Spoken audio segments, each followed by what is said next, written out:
Hello everyone, I am Shogun Toast, and welcome to a new pre-review. Today's pre-review is Atomic Heart. Atomic Heart is a new upcoming first-person shooting game with the same mechanics as Bioshock. But we really shouldn't compare games with another games.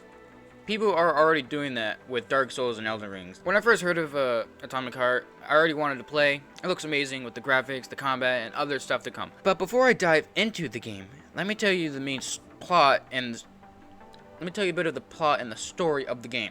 In 1936, the Soviet Union was guided by the idea of creating fluid information carriers and combining the properties of heavy water and silicone.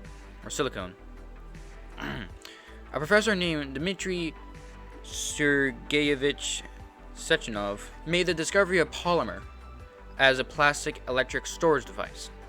The study of the unusual substance will radically affect the course of history. 3 years later, in 1939, thanks to electrochemical properties of the polymer, create a compact cold fusion reactor, which opened up global prospects in robotics. The Brain Research Institute makes its first turn of the wheel, a three-wheeled robot. The creation of an ideal society with full-fledged robot assistance is getting closer by the second.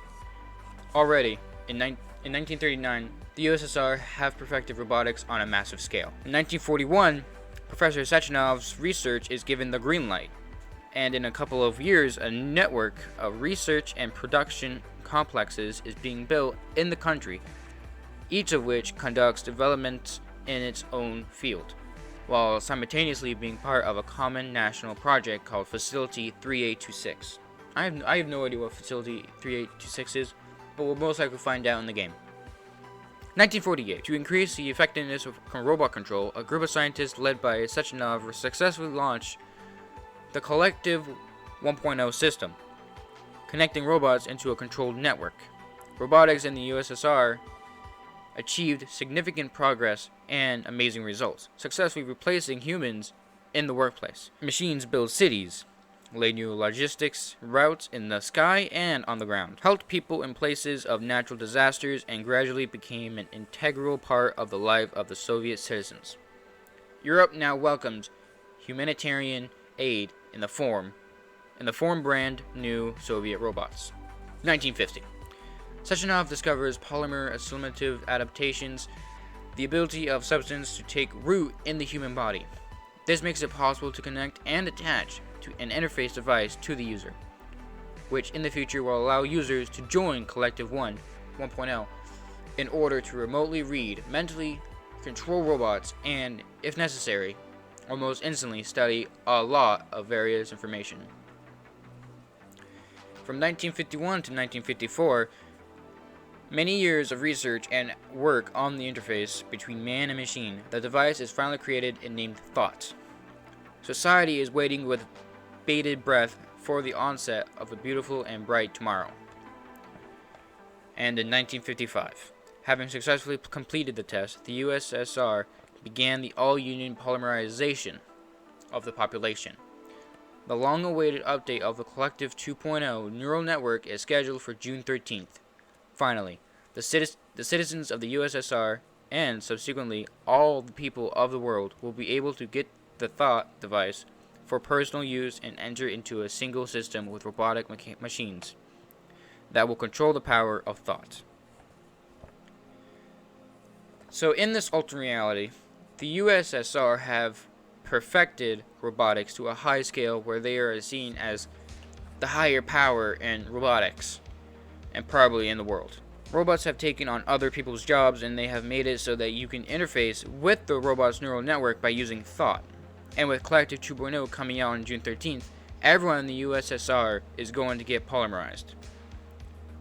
All of this is because of the discovery of polymer. But in the game, you're going against robots and mutants, meaning the polymerization must have failed and started to turn everyone into mutant creatures. And something in the robot's network has gone haywire. What or who could do this? We do not know yet.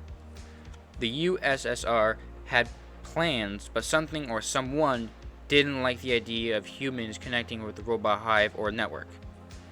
And becoming one with the liquid substance called polymer Hopefully we can get the full picture when the game comes out. We now face our focus on the protagonist. In Atomic Heart, you play as someone named Agent P3. His real name is Major Nashav?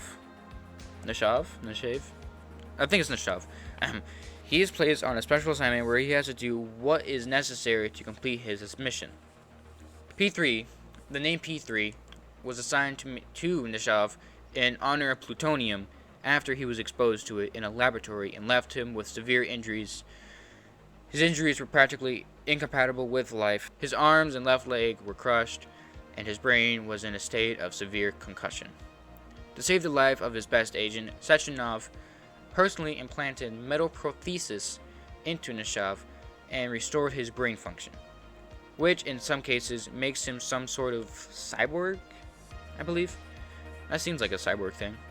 Half human, half robot.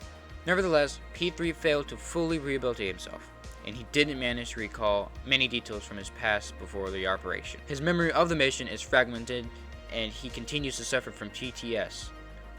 PTS stands for post-traumatic syndrome. So most likely while you're playing the game, you will run into flashbacks of certain events of P3's life. There are many other characters in the game, but I don't know much about them, and on the Atomic Heart website, which is in the description below, they don't allow us to know much about them. We do, on the other hand, know stuff about the twins. We're all aware of the twins. And by the looks of it, there could be a 6-hour cutscene of you and the twins having the dirty deed. I'm not lying. I've been seeing this post everywhere. I don't know why. It's like, dear God. We do get to see other characters in the trailers, but not much is known. Now, when does it come out, and how much will it cost? I need to know this so I can purchase it with my mom's credit card and play the game, just so I can see that 6-hour cutscene that has the. Let me get to it, okay?